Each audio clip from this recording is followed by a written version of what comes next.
Hello friends. Today we are going to learn an interesting lesson from our syllabus, and the name of the lesson is Book Review Swami and Friends. The present write up is written by a famous Indian author R.K. Narayan. Let me tell you, Swami and Friends is the name of a novel which is written by R.K. Narayan himself. But the present write up is not an actual novel, but it's just a review of his own book by R.K. Narayan. We might have heard the name of R.K. Narayan because he was a very prolific writer in Indian literature. Before starting the write up, let's have a look on the writer. See, the full name of R.K. Narayan is Rasipuram Krishnaswamy Iyer Narayan Swamy. He was an Indian writer known for his work set in the fictional South Indian town of Malgudi. He was born on 10th October 1906 in Madras.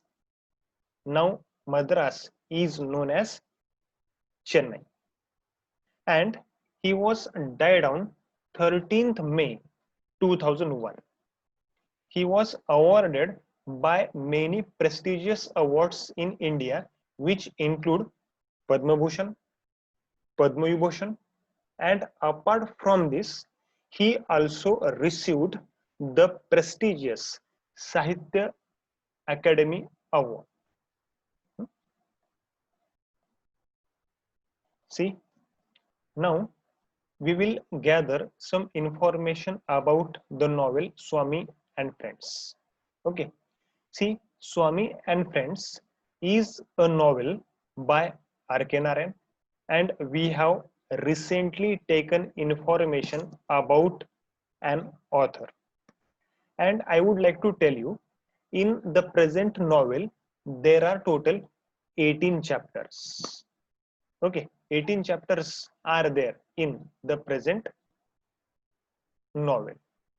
Okay, and see, uh, the typical or the fictional town in South India, that is Malgudi, is shown in the novel. Okay, see, R.K. Narayan has taken the reference of fictional or imaginary town in South India, and what did or what name did he give to that village? Malgudi. Okay, actually Malgudi is an imaginary name. Okay, and see, the village Malgudi is a very typical village like other villages in India, and the story revolves around the main character named Swami, who is a little boy of 10 years old. He is very naughty and does not like to go to school. But due to fear of his father, he has to go to school. Although Swami is naughty, he is a kind and loving boy. His best friends in his school are Somu, Mani, Shankar, and Samuel. And each chapter in the novel shows an interesting incident in the life of Swami. Okay, so this is uh, a surface idea about the novel Swami and Friends. तर ही बघा एक स्वामी and friends ही जी एक कादंबरी आहे R के नारायणची, या नॉवेलची एक वरवरची असलेली माहिती आहे. या कादंबरीमध्ये एकूण 18 अंक आहेत. ठीक आहे, आणि आर के नारायण या लेखकानं मालगुडी या काल्पनिक गावाचा उल्लेख या कादंबरीमध्ये केलेला आहे. आणि हे जे काही गाव आहे मालगुडी नावाचं, तर ते खूप टिपिकल, खूप एक ठराविक आहे.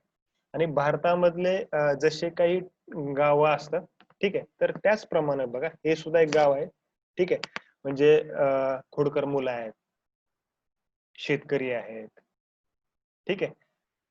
आणि स्वामी अँड फ्रेंड्स या नावातच बघा, स्वामी हे जे काही नाव आहे, तर ते एका मुलाचं नाव आहे की ज्याचं वय अवघं 10 वर्ष आहे. आणि तो मुलगा खूप खोडकर आहे. परंतु या कादंबरीमध्ये किंवा या पुस्तकाच्या आढाव्यामध्ये आपल्याला एक सुद्धा गोष्ट किंवा एक सुद्धा घटना सांगण्यात आलेली नाही. ठीक आहे. तर बघा, सुरुवातीला आपण वॉर्मिंग अप चिटचॅटच्या ऍक्टिव्हिटीज आपण पाहूयात. ठीक आहे. तर तुम्ही बघा 2.5 पेज नंबर 68 जर काढलं, ठीक आहे, आणि मला तुम्हाला सांगायला आवडेल की हा धडा शिकताना तुमचं जे काही पाठ्यपुस्तक आहे तर ते सोबत ठेवाच. ठीक आहे. Warming up chitchat. चिटचॅट मध्ये बघा आता पहिली ऍक्टिव्हिटी आहे आपली. ठीक आहे. Form groups of 3 to 4 and share the following with your groups. ठीक आहे. तर तुम्हाला काय करायचंय, 3 ते 4 जणांचा एक गट तयार करायचा आहे आणि तुम्हाला गट चर्चा करायची. ठीक आहे. आणि खाली काही पॉइंट्स दिलेत बघा, कोणते पॉइंट्स आहेत तर ते पहा. आता मी डायरेक्ट उत्तरच दिलेली आहेत, तर तुम्हाला एका पुस्तकाची चर्चा करायची, तुमचं आवडतं पुस्तक. ठीक आहे. सी युअर फेवरेट बुक हा पहिला पॉइंट आहे चिटचॅट मधला. ठीक आहे. तर मी घेतलेला आहे wings of fire. You might have read the book wings of fire. Type of book, पुस्तकाचा प्रकार कोणता आहे तो ऑटोबायोग्राफी. ठीक आहे. आता बघा पुस्तकाचे वेगवेगळे प्रकार असतात. ठीक आहे. शॉर्ट स्टोरीज लघुकथा असतात, बायोग्राफीज चरित्र असतात, ऑटोबायोग्राफी आत्मचरित्र असतं, थ्रिलर, कॉमेडी, ऍडव्हेंचर, टुरिस्ट. ठीक आहे. अशा वेगवेगळे जे आहेत तर ते पुस्तकाचे प्रकार असतात. तसं बघा विंग्स ऑफ फायर हे जे आहे तर ते ऑटोबायोग्राफी आहे, आत्मचरित्र आहे. तर या पुस्तकाचे लेखक कोण आहे, ऑथर किंवा writer? Doctor APJ Abdul Kalam with Arun Tiwari. Okay, it means that APJ Abdul Kalam is the writer and Arun Tiwari is the co-writer or co-author. तर ते सहलेखक आहेत अरुण तिवारी. मेन कॅरेक्टर या पुस्तकामध्ये बघा प्रमुख पात्र आहेत तर ते म्हणजे स्वतः भारताचे माजी राष्ट्रपती आणि महान शास्त्रज्ञ डॉक्टर एपीजे अब्दुल कलाम.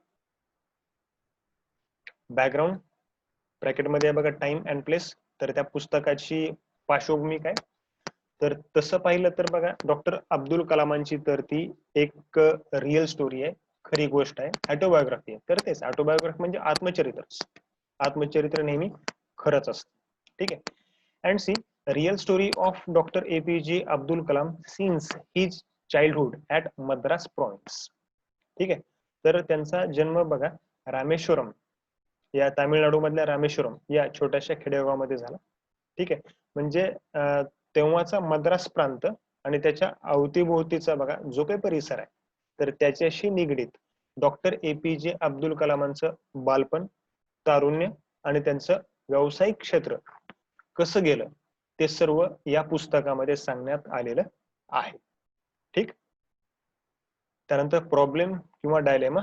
आता या दोन्ही शब्दाचा अर्थ आपल्याला माहितच आहे. प्रॉब्लेम म्हणजे समस्या, डायलेमा म्हणजे द्विधा मनस्थिती. ठीक आहे. तर या पुस्तकामध्ये तुम्हाला काही समस्या किंवा द्विधा मनस्थिती काही आढळते का, तर मला तर काही आढळलेलं नाही. Actually I have read the book wings of fire and I would like to suggest you that you must read that book because it is very inspiring book. So I have not found any kind of problem or dilemma in the present book Wings of Fire. Any special message? ठीक आहे. काही खास संदेश देण्यात आलेला आहे का, तर निश्चितच देण्यात आलेला आहे. See we should not get discouraged even if we face failure in our work. जरी आपल्या कामामध्ये आपल्याला अपयश मिळालं असलं तरी आपण अजिबात निराश होता कामा नये. Okay, we should work hard and we should work unless we achieve success. Okay, this is the first activity. ही पहिली ऍक्टिव्हिटी आहे. दुसरं पाहू बघा आता. You have recently read a short story, novel, drama, science fiction, ghost story. Write in short 3 of its strong points that made you like the book and 2 or 3 drawbacks it has. Fill them in the form of a tree diagram. After that, give a rating to it. Okay, so this is a personal activity.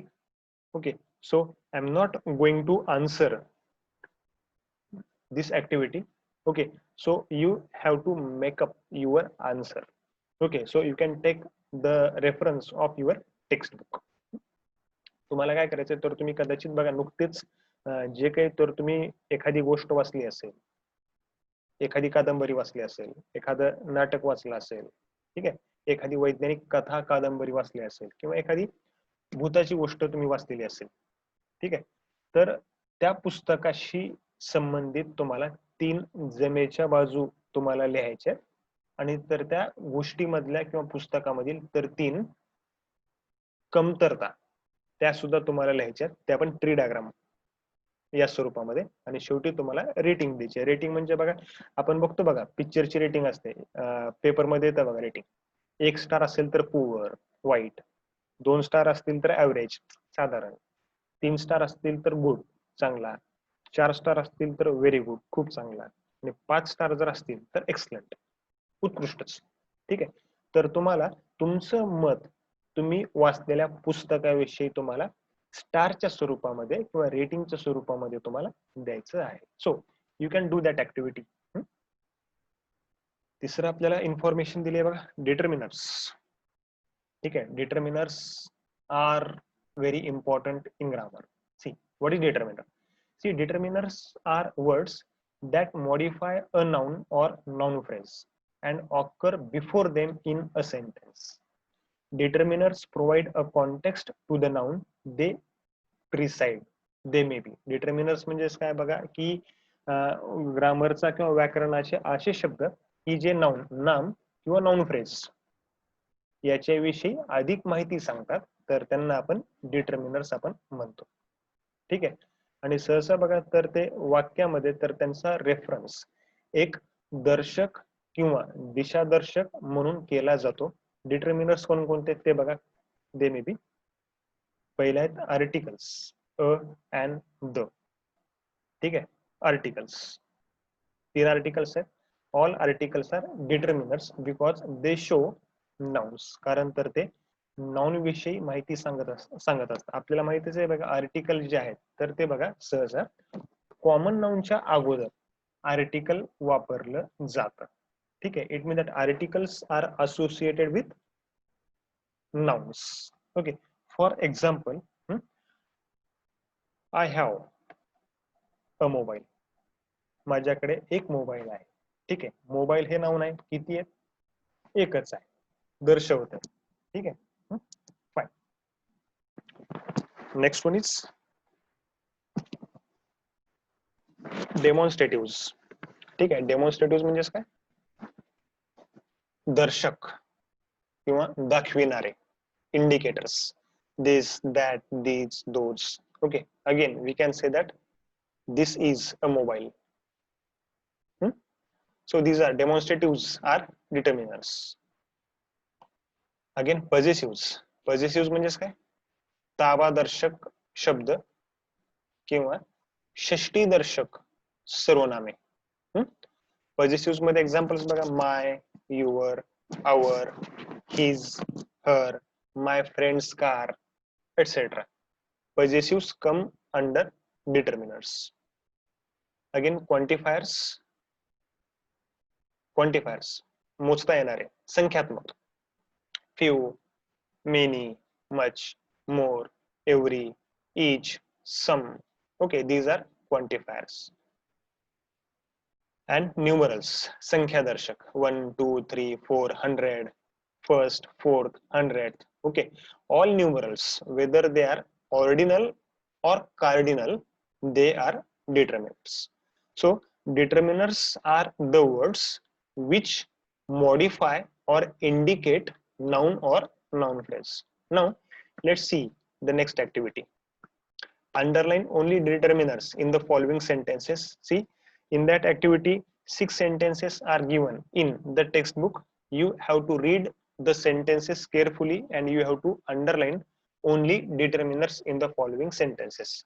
I have already made that activity along with answer,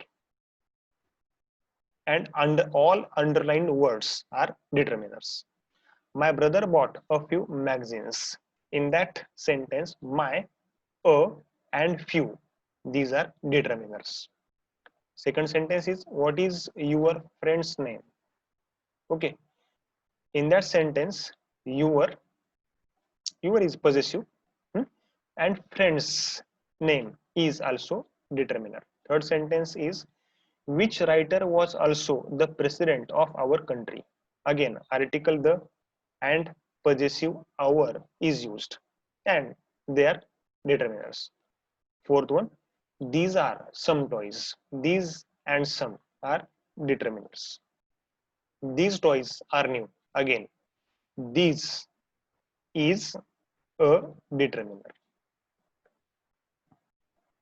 That doctor is an expert dentist and he has many patients. I have underlined the words that, an, and many as determiners. So we have completed the pre-lesson activities of book review Swami and friends. Okay, and right now we'll start the lesson book review Swami and friends. Okay, see, I'm going to read the first part of the lesson book review Swami and friends by R.K. Narayan. Okay, and I have already suggested you to keep the textbook with you. Okay, see, I am going to read the first passage. The first passage I have taken, which begins from, anything I mention about the book can be mistakenly understood, and the last sentence I have taken, and that last sentence is, that's the magic of Narayan. So I am going to read the passage, and after that we are going to make summary of the passage, and after that we are going to take the questions. So let me read the passage. A little bit about the book.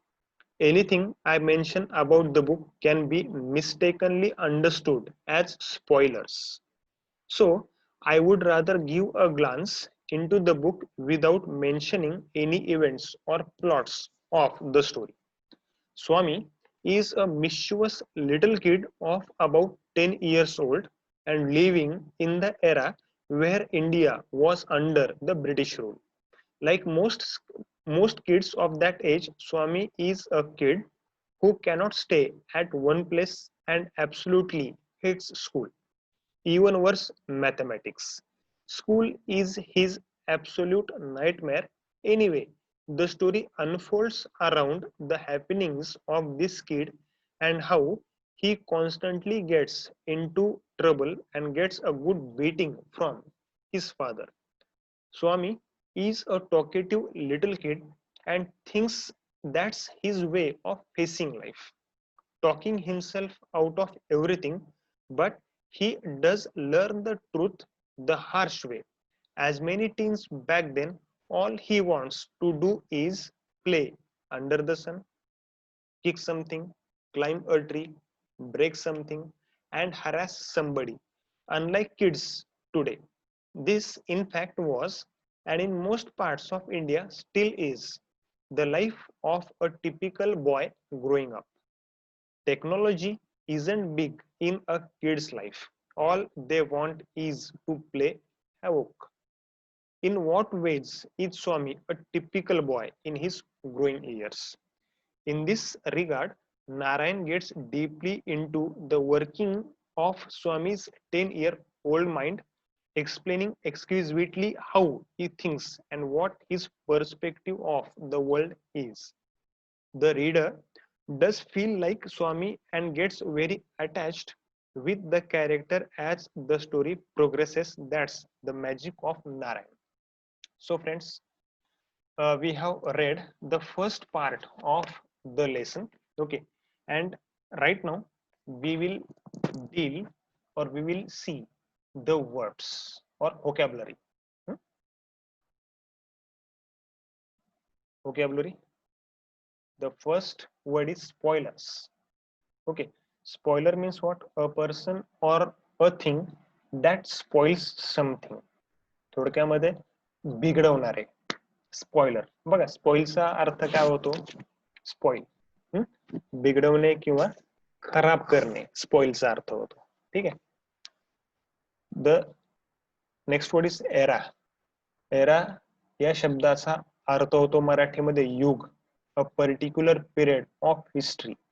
इतिहासातील एखादा ठराविक कालखंड किंवा युग. Nightmare.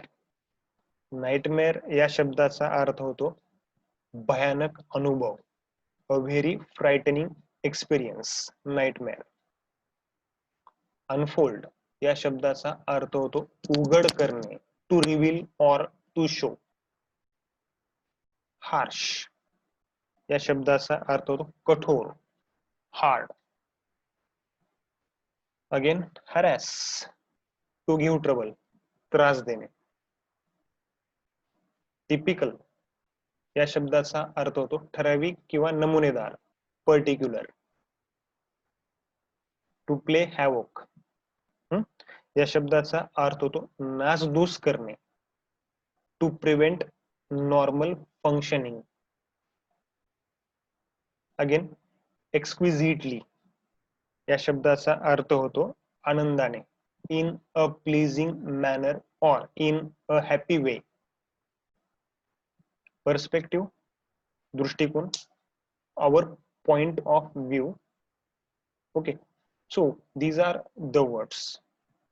ठीक आहे. तर हे बघा काही शब्द आहेत. ठीक आहे. तर बघा आता आपण पॅसेज पहिला नुकताच पाहिलेला आहे. त्याच्यामधील शब्द तुमच्या समोर आहेतच. ठीक आहे. तर थोडक्यामध्ये बघा आपण आता हा जो काही पहिला भाग आहे तर त्याची थोडक्यामध्ये आपण सारांश पाहूया. ठीक आहे. तर पहा या प्रस्तुत पाठामधून आर के नारायण या लेखकांनी त्यांच्या स्वतःच्याच कादंबरीचा आढावा घेतलेला आहे आणि कथेच्या स्वरूपामध्ये ही कादंबरी आहे. आणि सुरुवातीला सांगितल्याप्रमाणे एकूण 18 अंक या कादंबरीमध्ये आहेत. आणि आर के नारायण यांनी दक्षिण भारतामधील बघा एक काल्पनिक खेडेगाव किंवा एक काल्पनिक नगर की ज्या नगराचं नाव आहे मालगुडी हे तर त्यांनी घेतलेलं आहे. आणि या स्वामीच्या आयुष्यामधील ज्या काही घटना आहेत तर त्या सर्व घटना मालगुडी या नगरामध्येच घडतात. ठीक आहे. आणि विशेष म्हणजे या पुस्तकाचा आढावा घेताना या कादंबरीमधील एकही घटना किंवा एकही प्रसंग लेखकांनी मुद्दाम सांगितलेला नाही. आणि त्यांना असं वाटतं की जर त्यांनी एकही घटना किंवा एकही प्रसंग जर सांगितला तर कदाचित तो प्रसंग हा संपूर्ण पुस्तकाचा आढावा बिघडवून टाकेल. It might spoil the entire beauty of the novel. So R K Narayan has not mentioned any single incident from the novel Swami and Friends. Just he has told the main character Swami and his nature. त्यांनी बघा फक्त हे जे काही प्रमुख पात्र आहे स्वामी नावाचं तर त्याचं नाव सांगितलंय आणि त्याचा स्वभाव कसा आहे एवढंच सांगितलेलं आहे. ठीक आहे. ओके. बघा आता या पुस्तकामधील प्रमुख पात्र स्वामी याचं वय आहे 10 वर्ष आणि तर तो 10 वर्षाचा एक खोडकर मुलगा आहे आणि या कादंबरीमधील सर्व घटना ब्रिटिश काळामधील आहेत. म्हणजे बघा स्वातंत्र्यपूर्व काळ या कादंबरीमध्ये सांगण्यात आलेला आहे. स्वामी हा एक खोडकर मुलगा आहे, तसेच तो खूप चंचल सुद्धा आहे. एका जागी राहणं तर त्याला अजिबात आवडत नाही, म्हणून तर तो नेहमी इकडून तिकडे बागडतो, खोड्या करतो आणि विशेष म्हणजे तर त्याला शाळेत जायला आवडत नाही आणि खास करून गणित हा विषय तर बिलकुलच नाही. गणित हा विषय स्वामीला बिलकुल आवडत नाही. शाळेमध्ये जायला सुद्धा आवडत नाही, पण शाळेमध्ये जेव्हा केव्हा जातो तेव्हा तेव्हा अभ्यासापेक्षा तर तो खोड्या करण्यातच जास्त दंग असतो. त्यामुळेच तर त्याला शाळेमध्ये नेहमी शिक्षा होते आणि घरी आल्यानंतर सुद्धा त्याचे वडील त्याच्या खोडकर वृत्तीमुळे त्याला शिक्षा करत असतात. तरी पण स्वामी खोड्या करायचं काही थांबत नाही बरं का. आणि तो एवढ्या खोड्या करत असतो की त्याचे वडीलच काय तर आजूबाजूची मंडळी सुद्धा तर खूप त्रस्त झालेली असतात. एक बोलका व स्वच्छंदी मुलगा आणि त्याचा खेळकर स्वभाव या कादंबरीमध्ये चित्रित करण्यात आलेला आहे. एका सर्वसाधारण जुन्या काळातील भारतीय मुलाप्रमाणे त्याला सुद्धा उन्हात खेळायला, लाथा मारायला, झाडावर चढायला आणि काहीतरी तोडफोड करायला त्याला खूप आवडतं. आणि लेखकानं या मुलाचं पात्र अतिशय रंजकपणे सांगितलेलं आहे. स्वामीच्या खोड्या ऐकायला किंवा वाचायला प्रत्येकाला आवडावं असं वर्णन यात करण्यात आलेलं आहे. ठीक आहे. तर बघा हा जो काही पहिला भाग आहे या पुस्तकामधून, ठीक आहे, तर स्वामी काय करतो, नेहमी खोड्या करतो. अभ्यासामध्ये लक्ष असतं का तर अजिबात नाही. त्याचं लक्ष कुठं असतं मग फक्त खोड्या करण्यामध्ये, धिंगाणा करण्यामध्ये. ठीक आहे. आणि एक फक्त त्याचं वय 10 वर्ष म्हणजे आपल्यापेक्षा सुद्धा तर तो खूप लहान आहे. तरी पण बघा तर त्याच्या खोड्या खूप आहेत. झाडावर चढणं काय, उड्या मारणं काय, काहीतरी तोडणं काय किंवा फोडणं काय. ठीक आहे. तरी पण बघा की स्वामी आपल्या जीवनाचा आनंद मुक्तपणे घेत असतो. ठीक आहे. आणि लेखकानं इथं आजच्या युगाची तुलना त्या युगासोबत केलेली आहे आणि तेव्हा बघा technology was not a big issue. तंत्रज्ञानाचा वापर तेवढा फार नव्हता. आज जसे की बघा आपण टेक्नॉलॉजीचा वापर करतो. ठीक आहे. मोबाईलचा वापर करतो, लॅपटॉपचा वापर करतो, टीव्ही आपल्याकडे आहे. ठीक आहे. म्हणजे बघा समजा आपल्याला वेळ घालवायचा आहे किंवा आपल्याला स्वतःचं मनोरंजन करायचंय तर आपण मोबाईलवर पिक्चर तर पाहतो, मोबाईलवर गेम तर खेळतो. ठीक आहे. पण अगोदरच्या काळामध्ये किंवा स्वातंत्र्यपूर्व काळामध्ये मोबाईल नव्हता, टीव्ही नव्हती, कॉम्प्युटर नव्हतं, लॅपटॉप नव्हता, तर मुलं काय करायची, मैदानी खेळ खेळायची आणि त्यांना जे वाटेल तर ते करायचे. म्हणजे बघा त्या काळामध्ये तंत्रज्ञानाला फारसं महत्व नव्हतं. फक्त त्यावेळेस बघा विद्यार्थ्यांना आवडायचं फक्त खोड्या करायला विद्यार्थ्यांना आवडायचं. ठीक आहे. आणि म्हणून बघा आर के नारायण या लेखकांनी बघा स्वामीच्या दृष्टिकोनातून त्यांचं म्हणणं मांडलेलं आहे. आणि स्वामीचं बघा जगाकडे बघण्याची जी काही दृष्टी असते किंवा जो काही दृष्टिकोन आहे तर तो फार जण तर ते वेगळा आहे. He is very mischievous. He does not take all the things seriously. तर तो बघा सर्व गोष्टी गंभीरपणे घेत नाही. सहसा बघा तर तो कोणतीही गोष्ट अगदी वरवर घेतो, अगदी गमतीनं तर तो घेत असतो. So this is the summary of the first part and right now we will deal with the activities. आता आपण ऍक्टिव्हिटीज पाहूयात. आता आपल्याला माहितच आहे एकूण 5 प्रश्न आपल्याला विचारले जातात. ठीक आहे. म्हणजे एका मुख्य प्रश्नामध्ये 5 उपप्रश्न A1, A2, A3, A4, A5. A1 आहे सिंपल फॅक्च्युअल क्वेश्चन्स की ज्याचं उत्तर आपल्याला फक्त एका शब्दामध्ये द्यायचं असतं. ठीक आहे. See I have taken some exercises. मी काही एक्सरसाइजेस घेतलेले आहेत. आता बघा कोणते एक्सरसाइज आहे. State whether the following statements are true or false. खालील वाक्य चूक की बरोबर ते सांगा. Just read. The events or stories are mentioned in the present book review. या पुस्तकाचा आढावा घेताना काही घटना किंवा गोष्टी सांगण्यात आलेल्या आहेत. Swami is a studious boy. Swami हा एक अभ्यासू मुलगा आहे. School is an absolute nightmare for Swami. शाळा म्हणजे स्वामीसाठी एक भयानकच अनुभव आहे.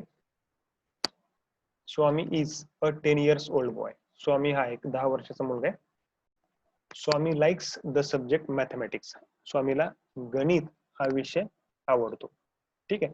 तर हे 5 वाक्यात ऍक्च्युली बघा परीक्षेमध्ये तुम्हाला ट्रू ऑर फॉल्स जर म्हणलं 4च वाक्यात देतात बरं का. मी सरावासाठी इथं 5 घेतलेली आहे.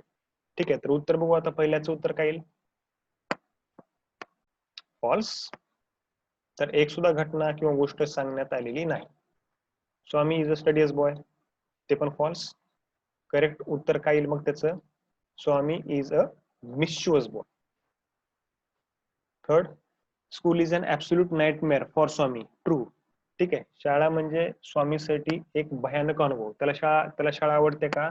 अजिबात नाही. त्याला काय आवडतं? खोड्या करायला. चौथं, Swami is a 10 years old boy. True. ते मात्र सांगण्यात आलेलं आहे. ठीक आहे. आपलं बघा इथं दुसऱ्या पॅसेज मधली जी काही पहिली ओळ आहे त्याच ओळीमध्ये सांगण्यात आलेलं आहे. पाचवं, Swami likes the subject mathematics. Absolutely no. स्वामीला गणित हा विषय आवडतो. तर फॉल्स. ठीक आहे. चला दुसरा प्रश्न बघू आपण. Complex factual question. ठीक आहे. त्याच्यामध्ये बघा कम्प्लीट द वेब. सेंटरला आहे स्वामी लाइक्स ऍक्टिव्हिटीज. स्वामीला कोणत्या क्रिया करायला आवडतात. 4 पॉइंट्स तुम्हाला देतात. 1 पॉइंट अर्ध्या मार्कासाठी असतो. चला मग त्याचं आपण उत्तर पाहूया.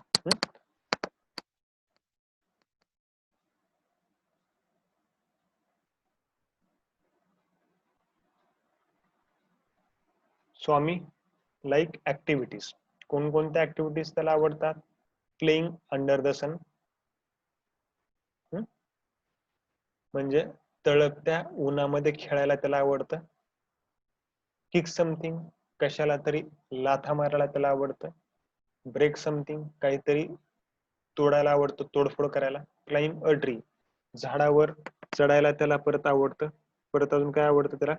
हॅरॅस समबडी, कोणाला तरी त्रास द्यायला त्याला आवडतो. Okay.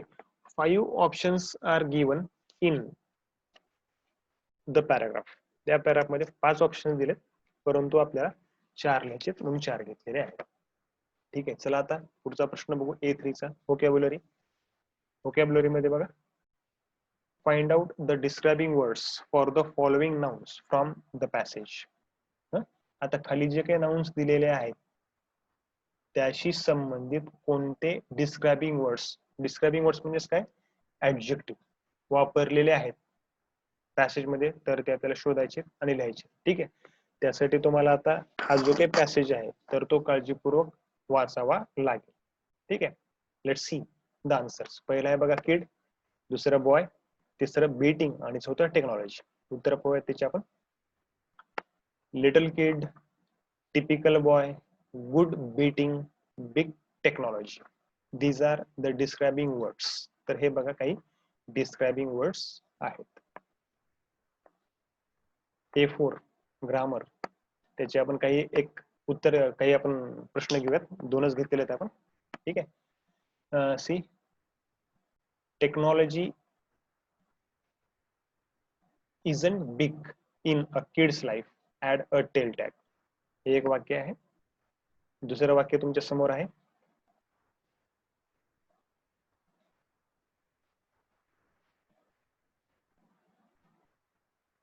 Swami gets a good beating from his father. Use simple past tense and rewrite the sentence. ठीक आहे. सिंपल पास्ट टेन्स वापरून हे वाक्य परत लिहा. ठीक आहे. चला आपण आता त्याची उत्तर पाहूयात.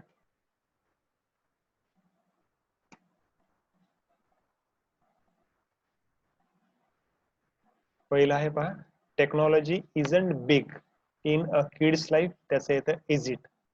इज इट का बरं येतं पोरांनो? कारण दिलेलं वाक्य हे निगेटिव्ह आहे आणि वाक्य निगेटिव्ह जर असेल तर टेल टॅग म्हणजेच क्वेश्चन टॅग हा अफर्मेटिव्ह असतो. ठीक आहे, म्हणून इज इट येईल. टेक्नॉलॉजी हा शब्द थर्ड पर्सन सिंग्युलर नंबर आहे, त्याच्यामुळे आपल्याला इट घ्यावं लागेल. ठीक आहे. दुसरं स्वामी गेट्स, सिंपल पास्ट काय येईल? Swami got a good beating from his father. ठीक आहे. आता जे काही वरचं वाक्य आहे हे गेट्स, तर ते सिंपल प्रेझेंट टेन्स मध्ये आहे, कारण त्याला यस प्रत्यय लागलाय आणि आपल्याला काय सांगितलंय? सिंपल पास्ट टेन्स बनवायला सांगितलंय. मग गेट्सचा बदल कशामध्ये होतो? गॉट मध्ये होतो. बरोबर? ठीक. चला शेवटचा प्रश्न पाहू, पर्सनल रिस्पॉन्स, की ज्याचं उत्तर तुम्हाला मनानं लिहायचंय. प्रश्न आहे, do you like to read books? Why? तुम्हाला पुस्तके वाचायला आवडतात का? कशामुळे? ठीक आहे. आता या प्रश्नाचं उत्तर प्रत्येक विद्यार्थ्याचं वेगळं येईल बरं का. ठीक आहे. तर पर्सनल रिस्पॉन्स आहे, तुमच्या मनावर तुम्हाला मतप्रदर्शन करायचं आहे. ठीक आहे. तर बघा मी लिहिलेलं आहे, yes I like to read the books. Books give us knowledge and information about different sectors. We can become sincere and intelligent by reading books. Books not only give us pleasure but also provide comfort and peace to our mind. They are authentic sources of any information. Okay, right? Fine. So, we have studied the first part of the lesson, book review, Swami and friends. Okay, the remaining part we will see in the next video. पुढचा भाग आपण पुढच्या व्हिडिओमध्ये पाहूयात. तोपर्यंत हा जो काही धडा किंवा हा पहिला पार्ट आपण जो पाहिलेला आहे त्याचं काळजीपूर्वक वाचन करा आणि वाटलं तर त्याच्यावर जेवढे काही प्रश्न बनतात तर ते प्रश्न सुद्धा तुम्ही तयार करू शकता. ठीक आहे, भेटूया पुढच्या भागात.